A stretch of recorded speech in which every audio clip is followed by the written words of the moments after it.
अस्सलाम वालेकुम दोस्तों, आज मैं आपको वो वीडियो दिखाने वाला हूँ जो यानी एक दो दिन पहले पाकिस्तान के अंदर पेश आया। पाकिस्तान के मशहूर मुफ्ती अब्दुल कवी उसके साथ एक वाक़या पेश आया था। आप लोग देखे वीडियो, ये देखिए ये जा रहा है आहिस्ता आहिस्ता।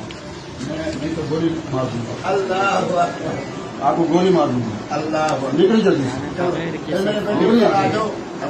आपने भी किसी ने आइंदा नहीं वही इस बदमाश के साथ बैठा उसका मैं इलाज करूँगा। इंसान जैसे देखे पानी से कहाँ पहुँचे। चल मेरे ख्याल से तो मेरे मुल्क में जहाँ मेरे इसको कोड़े लगा जाए इस बदमाश को। ये खुद कहता है मैंने बहुत सारी शादियाँ की हैं। मेरी जूती वहाँ पड़ी है। जल्दी से निकले यहाँ से। और आप लोग यूँ उनके साथ क्यों बैठे इस बदमाश के साथ जो कहता है मैं बहुत सारी शादी करता हूँ। नया दिन बनाया इसने। कहाँ लाल मस्जिद में आपने नहीं आना। अगर लाल मस्जिद में आए तो मैं यहाँ आपको कोड़े यहाँ बांध के ना कोड़े लगाऊंगा या संसार करूँगा। जनाब निकल यहाँ से।